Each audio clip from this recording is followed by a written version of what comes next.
Jake Morrison stood outside Admiral Kate Sullivan's office and tried not to think about what he had done wrong this time. The metal walls of the UES Aurora hummed around him with the sound of a ship in deep space. After 6 months fighting alien bugs on Kepler 442b, Jake had hoped for a quiet posting.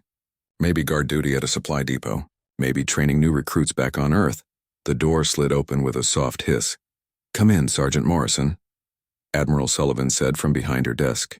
She was a thin woman with gray hair and tired eyes, the kind of eyes that had seen too many battles and lost too many good people. Jake walked in and stood at attention. "You wanted to see me, Admiral?" "Sit down, Jake." She pointed to a chair across from her desk. "We need to talk." Jake sat down but kept his back straight. In his experience, when officers said they needed to talk, it usually meant trouble. Admiral Sullivan picked up a tablet from her desk. "I have a new assignment for you. Special protection duty." "Protection duty, ma'am. We have a very important guest coming aboard. Princess Zara of the Velothi Empire. She will be here for the peace talks between humanity and the Alien Confederation." Jake blinked. He had heard about the peace talks, of course. After 3 years of war with various alien species, humanity was finally trying to make friends instead of enemies. But he had no idea why they needed him for protection duty. "With respect, Admiral, I'm infantry. I fight bugs and shoot things. Shouldn't diplomatic protection be handled by the security team?" Admiral Sullivan set down the tablet and looked at him directly. The princess specifically requested a combat veteran, someone who has seen real action against hostile aliens. "Your record from Kepler 442b impressed her people." "How do they even know about my record?" "The Velothi are very thorough in their research. They know about every human who fought in the war." The Admiral leaned back in her chair. "This assignment is important, Jake. These peace talks could end the war. If they go well, no more humans die fighting aliens. If they go badly..." She didn't need to finish. Jake had seen enough death on Kepler 442b to last him a lifetime. If he could help prevent more of it, he would do whatever was needed. "When does the princess arrive?" "Tomorrow. Captain Lisa Crawford will brief you on Velothi culture and customs. The princess will have her own security team, but you will be her personal bodyguard during her stay on the Aurora." Jake nodded. "Understood, Admiral. Is there anything else I should know about the Velothi?" Admiral Sullivan hesitated for a moment. "They're different from the other alien species we've encountered. More advanced. Their technology is far beyond ours. But they seem genuinely interested in peace. That's good news, right?" "I hope so, Sergeant. I really hope so." The next morning, Jake stood in the main docking bay wearing his dress uniform. He felt uncomfortable in the formal clothes after months in combat gear. Captain Crawford stood beside him, checking her tablet for the 100th time. "Remember," she said, "the Velothi value politeness and respect above all else. Don't stare at the princess. Don't ask personal questions. And whatever you do, don't touch her without permission." "Got it," Jake said. "Anything else?" "The princess speaks perfect English, so communication won't be a problem. She learned our language by studying human culture." The docking bay doors opened with a loud clang. A sleek alien ship glided into the bay, its hull a deep purple color that seemed to shift in the light. The ship landed without a sound. A ramp extended from the ship's belly. Jake watched as several tall figures walked down the ramp. They moved with a grace that was almost hypnotic to watch. Their skin was a pale violet color, and they wore flowing robes that seemed to move on their own. The last figure to emerge was clearly the princess. She was taller than the others, and her robes were a deeper shade of purple. As she walked toward them, Jake got his first good look at her face. She was beautiful in an alien way. Her features were sharp and angular, with large eyes that seemed to change color as she moved. But there was something about those eyes that made Jake uncomfortable. They seemed to look right through him as if she could see into his mind. "Your Highness," Captain Crawford said, bowing slightly. "Welcome aboard the UES Aurora. I am Captain Lisa Crawford, and this is Sergeant Jake Morrison, your assigned bodyguard." Princess Zara stopped in front of them and smiled. When she spoke, her voice was musical and perfect. "Captain Crawford, Sergeant Morrison, I am pleased to meet you both." She looked directly at Jake, and he felt that strange sensation again, like someone gently touching the inside of his head. "I have heard much about human warriors.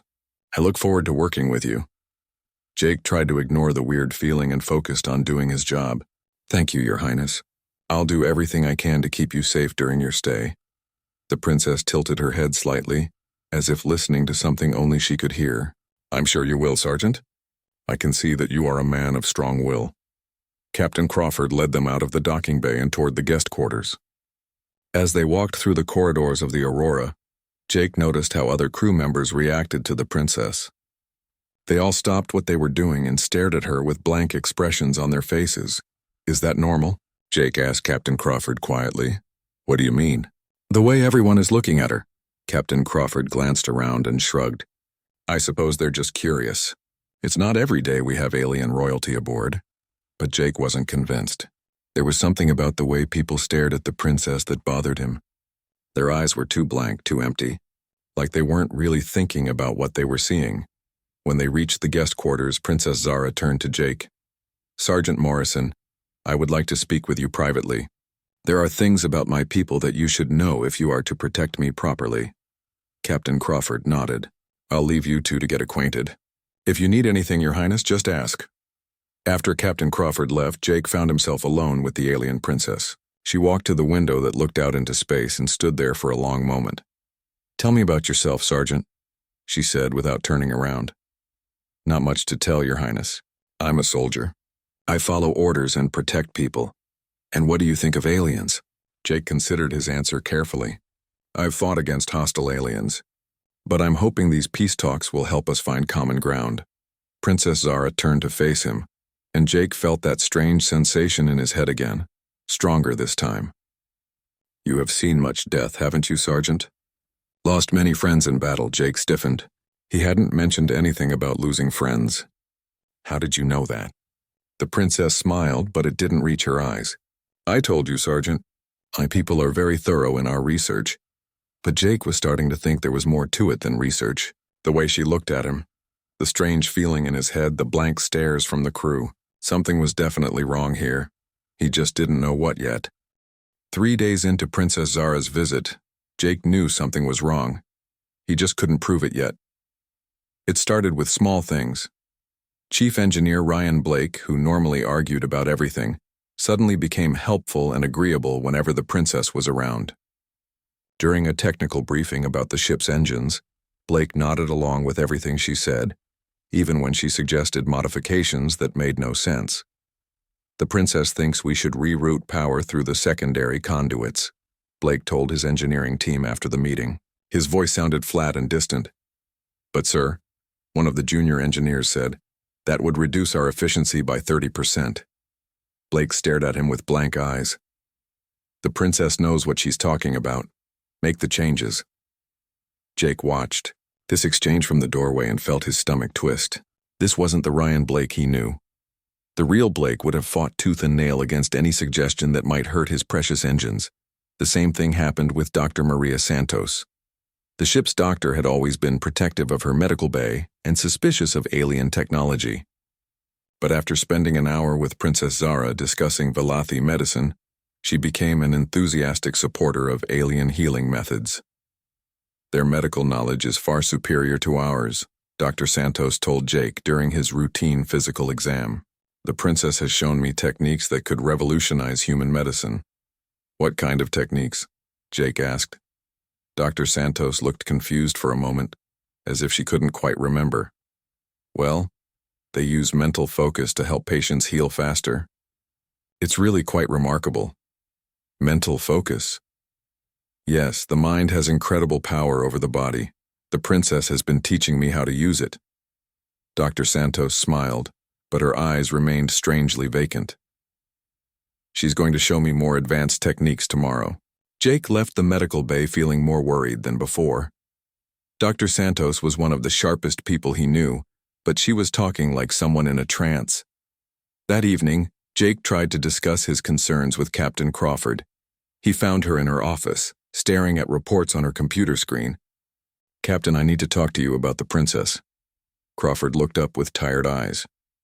"What about her?" "I think she's doing something to the crew. People are acting strange around her." "Strange how?" Jake sat down across from her desk. "They agree with everything she says. They stare at her with blank expressions. It's like they're not thinking for themselves anymore." Captain Crawford frowned. That's a serious accusation, Sergeant. Do you have any proof? Not exactly, but then I suggest you focus on your job. Crawford interrupted. The princess is our guest, and these peace talks are too important to be disrupted by paranoid theories. Jake stared at her. Captain Crawford had always been fair and willing to listen to her people's concerns, but now she was dismissing him without even considering what he was saying. Captain, this is important. I think the princess might be— That's enough, Sergeant. Crawford's voice was sharp. I don't want to hear any more conspiracy theories. The princess is here to help end the war. If you can't do your job without making wild accusations, I'll find someone who can. Jake left the captain's office feeling frustrated and alone. Either everyone on the ship was going crazy, or he was the only one who could see what was really happening. The next day brought more evidence that something was wrong.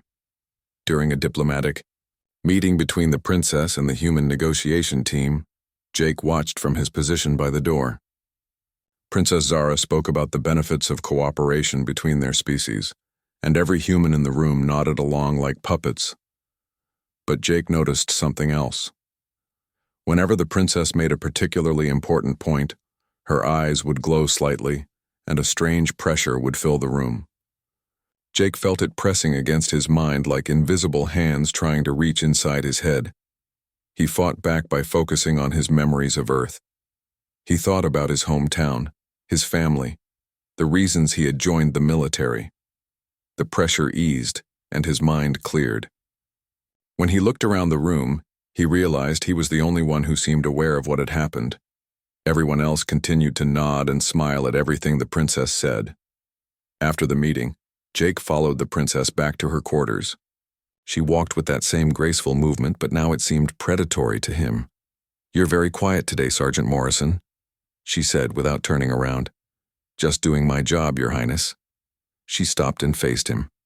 Her eyes were that shifting, violet color again, and Jake felt the pressure in his head return. You know, she said softly, most humans find my presence very calming. It helps them think more clearly. The pressure increased, and Jake felt his thoughts becoming fuzzy. For a moment, he almost agreed with her. The princess was just trying to help. The peace talks were important. He should stop worrying about nothing. Then he remembered the face of his best friend Danny, who had died on Kepler 442b. Danny had always told him to trust his gut, even when everyone else thought he was wrong. Jake focused on that memory and pushed back against the mental pressure. I think clearly enough on my own, thanks, he said. Princess Zara's eyes widened slightly, as if she was surprised. Interesting. You have a very strong will, Sergeant, so I've been told. She studied him for a long moment, and Jake could feel her probing the edges of his mind. But every time she tried to push deeper, he thought about home, about his fallen friends, about everything that made him human. The mental attacks slid off him like water off a rock. Very interesting indeed, the princess murmured. Then she smiled, and this time it was genuine. I think you and I are going to have some fascinating conversations, Sergeant Morrison. That night, Jake couldn't sleep. He lay in his bunk thinking about everything that had happened. The princess was definitely doing something to people's minds. But how and why?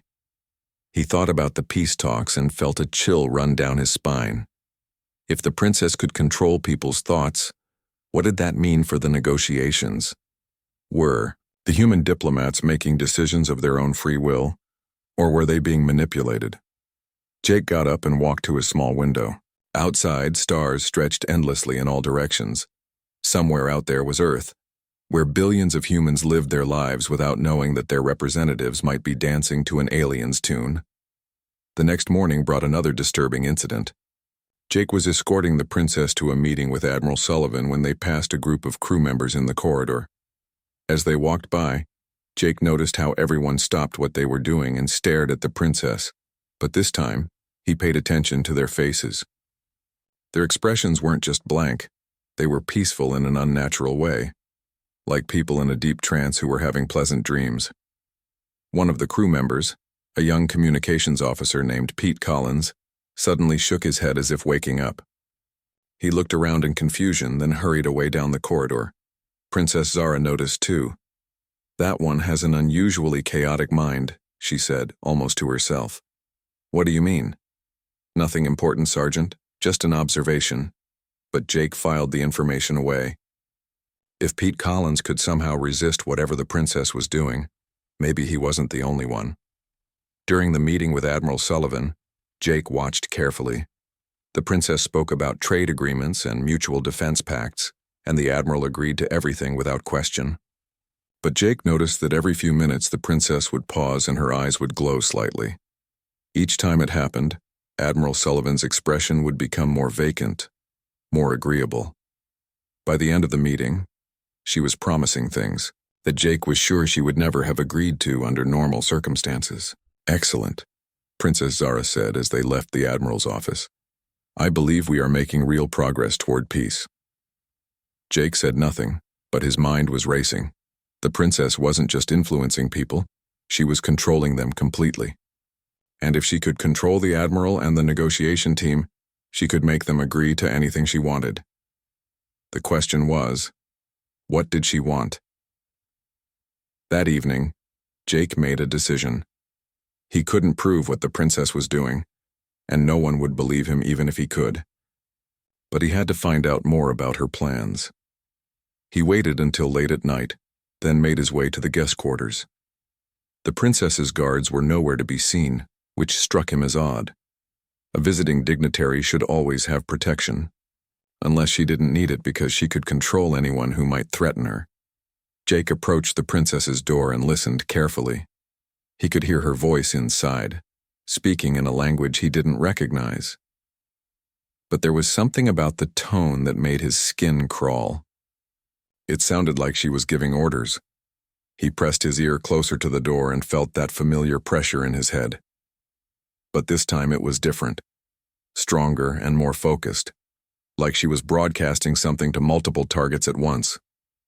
Jake pulled back from the door, his heart pounding. Whatever the princess was doing, it was bigger than just influencing a few crew members. She was planning something that would affect the entire ship, and he was the only one who could see it coming. Jake spent the next 2 days trying to gather evidence of what Princess Zara was doing. But every time he tried to discuss his concerns with other crew members, they looked at him like he was crazy.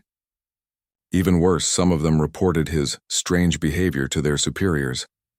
Captain Crawford called him to her office on the 3rd day.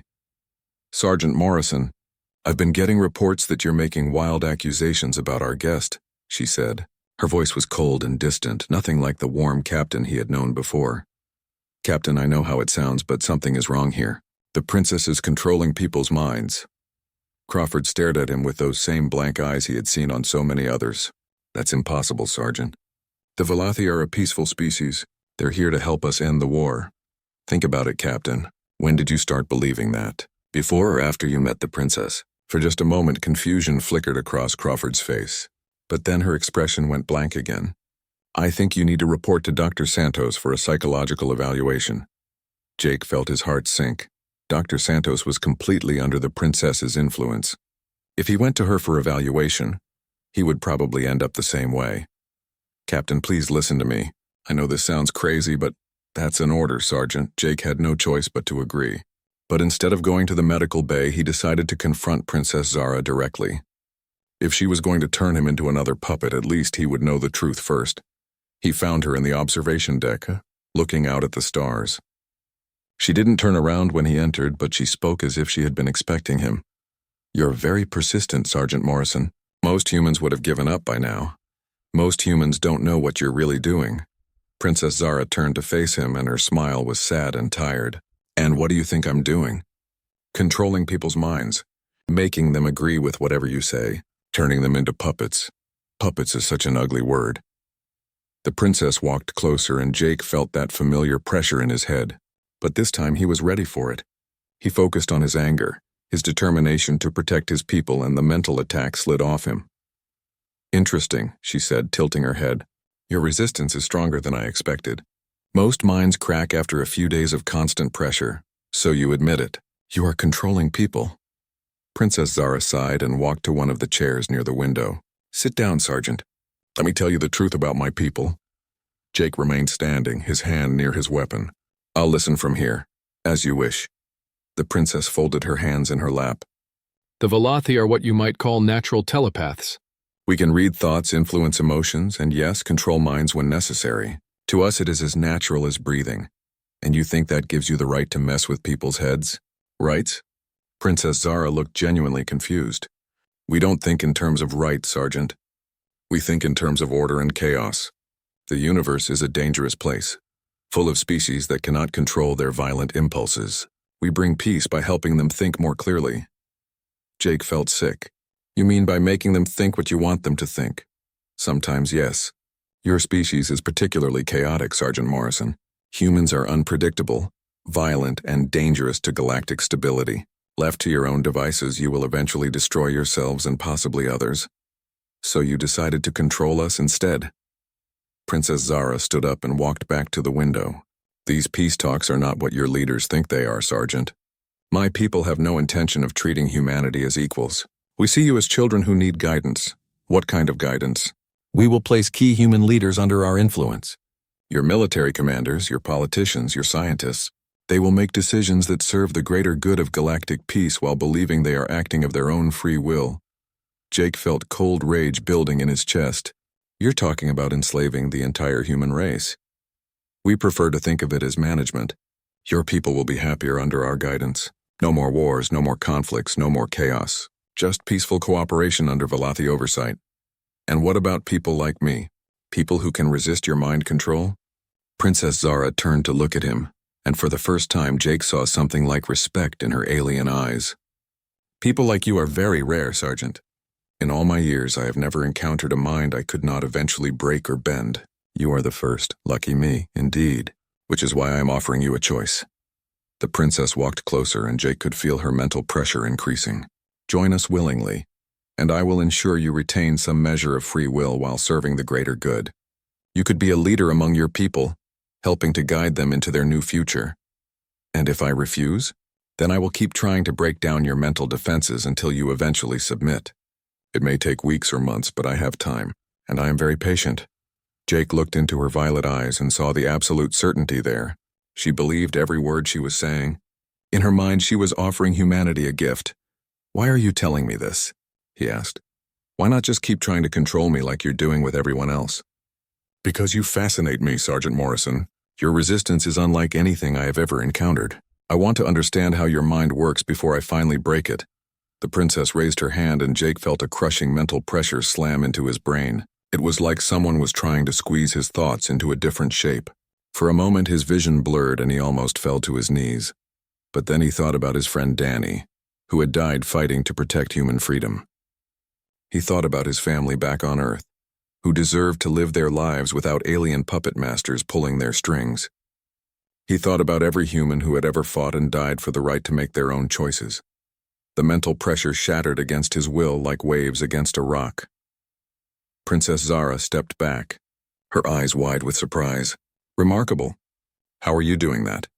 I'm thinking about what it means to be human, Jake said through gritted teeth. Something you'll never understand. Perhaps not. But I will learn. The princess smiled, and it was not a pleasant expression.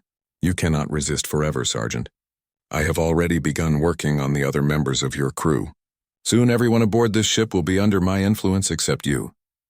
What about Captain Crawford? Admiral Sullivan? Already mine for the most part. Oh, they still think they are making their own decisions. But every choice they make serves my purposes.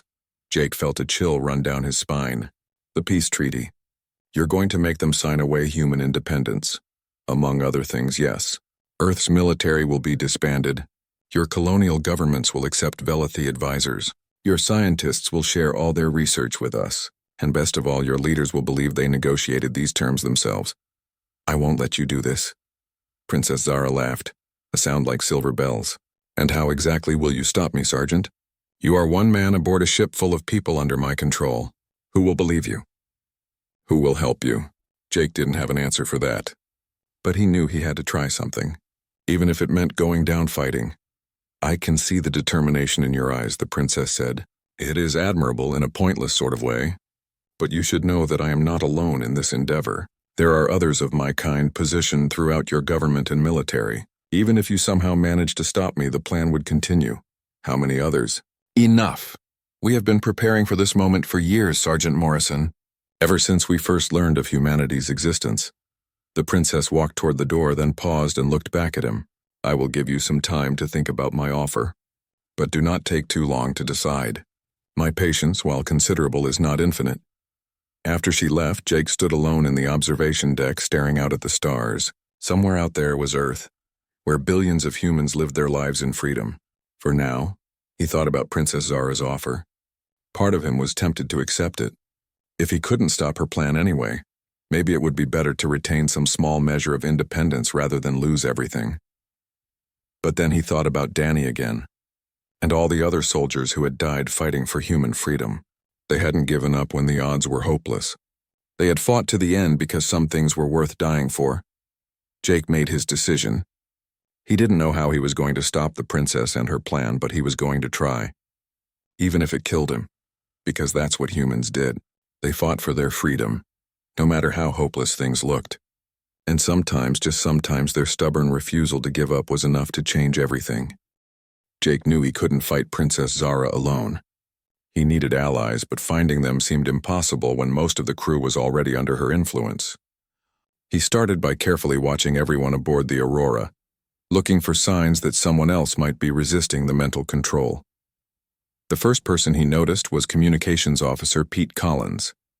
Jake remembered the princess commenting on his chaotic mind, and how Pete had seemed to snap out of a trance when they passed him in the corridor. Jake found Pete in the communications center, working on routine maintenance. He approached carefully, not wanting to alert anyone who might be watching. "Collins, how are you feeling lately?" Pete looked up from his work panel, and Jake was relieved to see normal awareness in his eyes. "Feeling? What do you mean, Sergeant?" "Just wondering if you've noticed anything strange about the crew since our alien guests arrived." Pete glanced around nervously, then leaned closer. "You mean the way everyone acts like zombies around that princess?" "Yeah, I noticed. Thought I was going crazy." Jake felt a surge of hope. "You're not crazy. She's doing something to people's minds, some kind of mental control." "That's impossible," Pete said, but his voice lacked conviction. "Is it? Think about how people behave around her. Have you felt anything strange when she's nearby?" Pete was quiet for a moment, then nodded slowly. "Sometimes I get this weird pressure in my head, like someone trying to push thoughts into my brain, but it never seems to stick. My mind jumps around too much. That's probably what's saving you. Keep thinking chaotic thoughts when she's around. It seems to block her influence." Over the next day, Jake identified 2 more potential allies. Security Chief Amy Rodriguez seemed less affected than others, and Jake noticed she often closed her eyes and took deep breaths when the princess was nearby. When he approached her carefully, she admitted she had been using meditation techniques to maintain mental clarity. "Something about that alien makes my mind feel fuzzy," Amy told him quietly, "but the breathing exercises help me stay focused." The third person was Engineer Dan Murphy, who worked in the lower decks and seemed to avoid the princess entirely. When Jake found him, Dan was agitated and defensive. "I don't like crowds," Dan said without looking at Jake directly. "Too much noise in my head." "That alien makes it worse. What kind of noise?" "Voices that aren't mine. Thoughts that don't belong to me. I stay away from her." Jake realized that Dan's autism was giving him natural mental barriers against the princess's influence. His brain simply processed information differently, making him harder to control. With his 3 allies identified, Jake began planning their resistance. They met in secret in one of the ship's storage areas, far from the main corridors where they might be overheard. "Okay," Jake said, keeping his voice low. "Here's what we know. The princess can control minds through some kind of telepathic ability. She's already influenced most of the senior officers, including Captain Crawford and Admiral Sullivan." "What's her end goal?" Amy asked. "She wants to control humanity's leadership, make us into a puppet species under alien oversight. The peace treaty is just the beginning." Pete shook his head. "That's insane. How do we stop her?" "I've been thinking about that," Jake said. "We need to expose what she's doing. But all normal communication channels are monitored by compromised officers." "What about sending a message to Earth?" Amy suggested. She'd intercept it before it left the ship. "We need something more dramatic, something that will wake people up."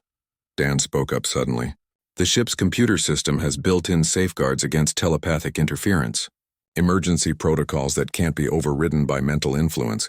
What kind of protocols? Jake asked. If there's a massive system failure, the computer automatically broadcasts a distress signal to all nearby ships and stations. It also records everything happening on the ship for later analysis. Jake felt a spark of hope. Could we trigger that somehow? Maybe, but it would have to look like a real emergency. If the princess realizes what we're doing, she'll stop us. Over the next few days, the team began preparing their plan. They would overload the ship's communication array during a critical moment in the peace negotiations, causing a feedback pulse that would temporarily disrupt the princess's mental network. The resulting system failure would trigger the emergency protocols and broadcast evidence of the alien mind control to anyone listening. But first, Jake wanted to test his theory about human resistance to mental control. He had noticed that intense emotions, especially those tied to freedom and defiance, seemed to help block the princess's influence. He also discovered that physical pain could help maintain mental clarity. Pain helps focus the mind, he explained to his team during one of their secret meetings. When the princess tries to control you, pinch yourself or bite your tongue. The discomfort will help you stay aware. Amy nodded. That makes sense. Meditation teaches that physical sensations can anchor consciousness. Meanwhile, Princess Zara was escalating her mental attacks on Jake. She seemed determined to break his resistance before the final peace ceremony. Each day, the pressure in his head grew stronger, and she began using psychological torture to weaken his defenses. During one particularly brutal assault, she forced him to relive his worst memories from the war. Jake found himself back on Kepler 442b, watching his friends die in alien ambushes. He felt the guilt and helplessness all over again, magnified 100-fold by the princess's mental manipulation. But instead of breaking him, the forced memories reminded Jake why he was fighting. Every fallen comrade was someone who had died for human freedom. Their sacrifice meant something, and he wouldn't let the princess turn it into nothing. You cannot hold out forever, the princess told him after another failed attempt to control his mind. I have broken stronger wills than yours.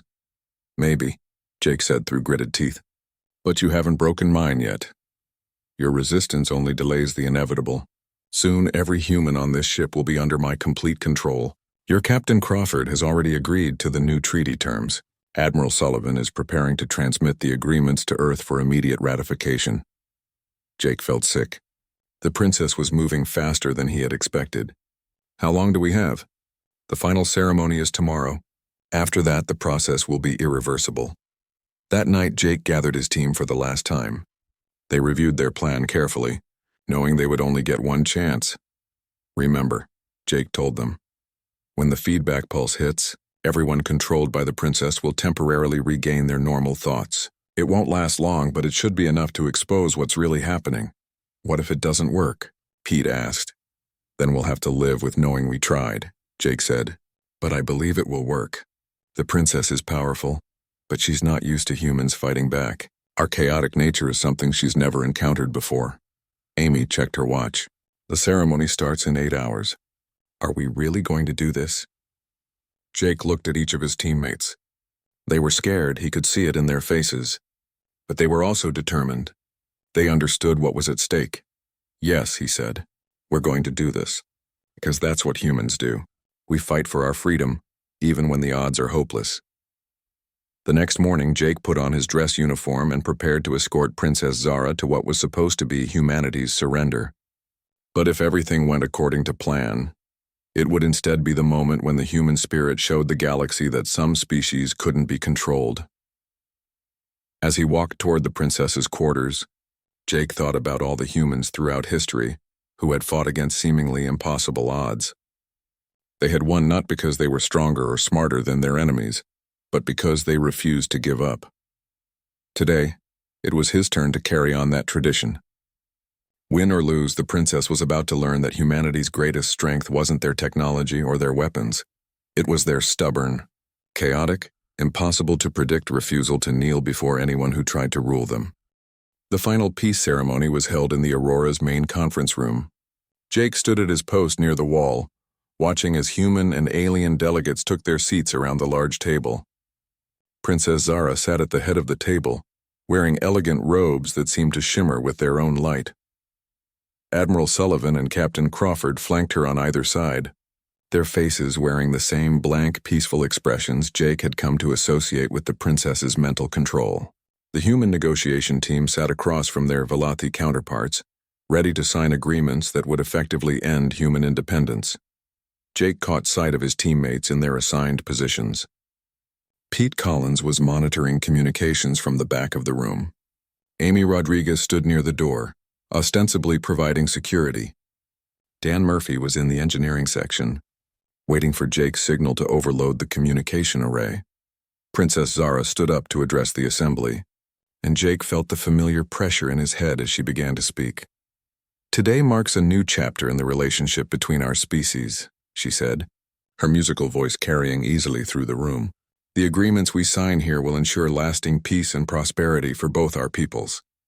Jake watched as every human in the room nodded in agreement. Their eyes were glassy and unfocused like people in a pleasant dream. The princess's mental influence was stronger than ever, affecting everyone except Jake and his small team. "The terms are simple," the princess continued.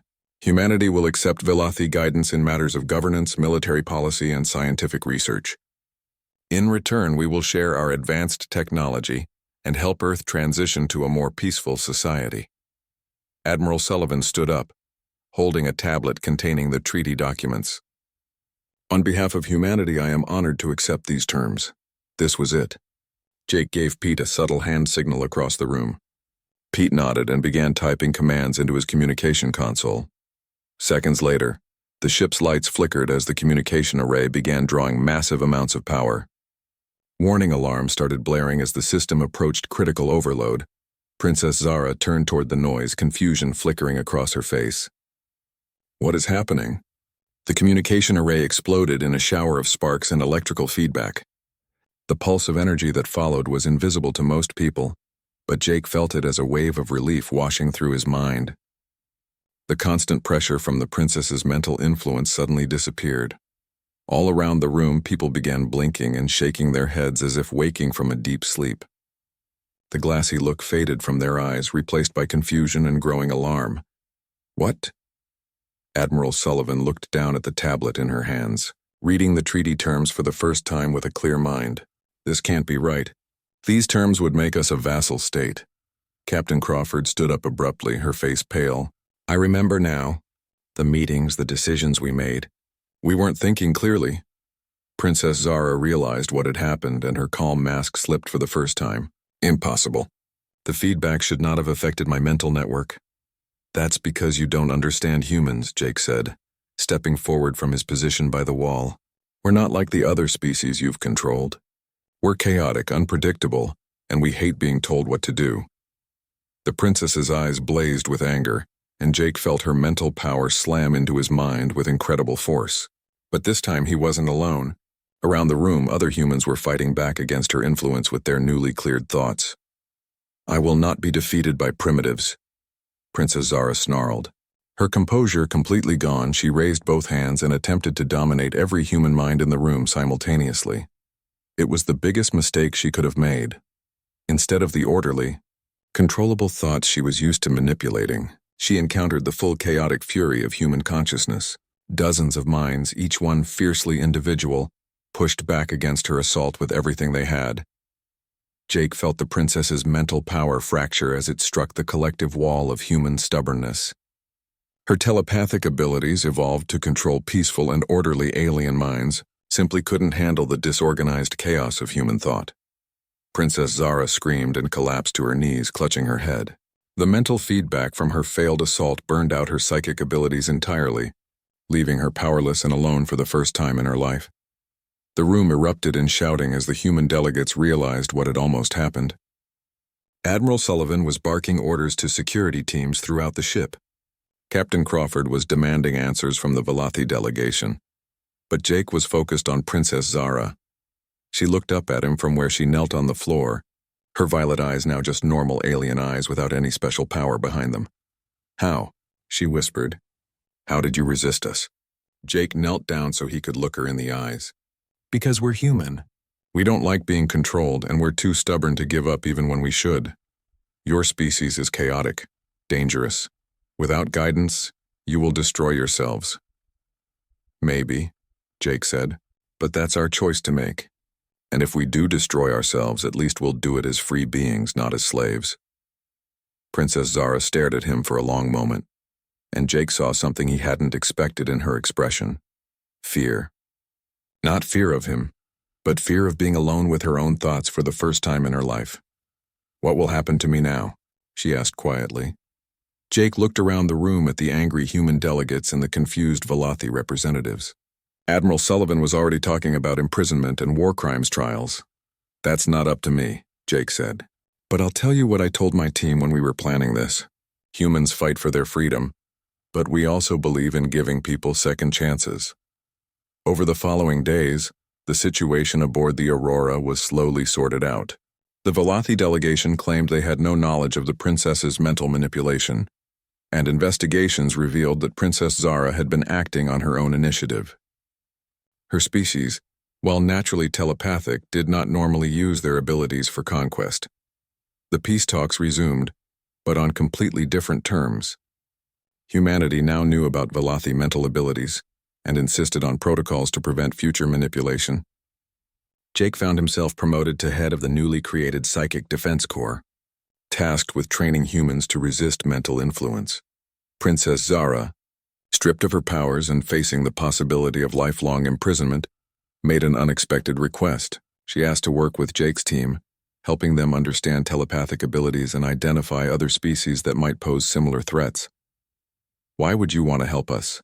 Jake asked her during one of their training sessions. The former princess sat quietly for a moment, looking very different from the confident ruler she had once been. Without her mental powers, she seemed smaller and more vulnerable.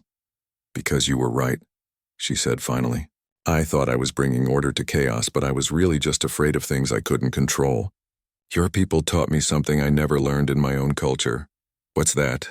That there is strength in choosing your own path even if it leads to mistakes. My people never make mistakes because we never truly choose anything. Everything is decided by consensus and mental influence. Jake nodded. It's not easy being free. Freedom means taking responsibility for your choices, good and bad. I am beginning to understand that, and I think I would like to learn what it means to be truly free. The final peace treaty between humanity and the Velothi Empire was signed 3 months later. It included provisions for mutual defense, technology sharing, and cultural exchange. But most importantly, it established the principle that no species had the right to control another's thoughts or decisions. Jake stood on the observation deck of the Aurora, looking out at the stars. Somewhere out there were countless alien civilizations, some friendly, some hostile, and some that humanity hadn't even discovered yet. But he wasn't worried. The galaxy had just learned something important about human nature. They could be allies or enemies, friends or rivals, but they would never be slaves. As he watched, a new ship appeared in the distance, carrying the first group of human diplomats to establish embassies throughout the galaxy.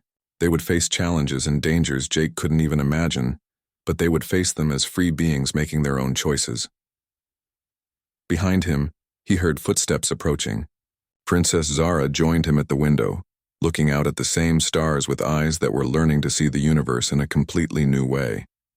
Do you think your people will ever forgive mine for what I tried to do? She asked. Jake considered the question. Some will, some won't, but that's their choice to make. Just like it was your choice to help us and our choice to let you. And what about you, Jake Morrison? Do you forgive me? Jake turned to look at her. The alien princess who had once tried to enslave his entire species now stood beside him as something like a friend, still learning what it meant to be free. I think forgiveness is something you earn, he said. But yeah, I think you're on the right path. They stood together in comfortable silence, human and alien, watching the stars and thinking about the future. It wouldn't be easy, and there would certainly be more challenges ahead. But for the first time since the war began, Jake felt hopeful about humanity's place in the galaxy.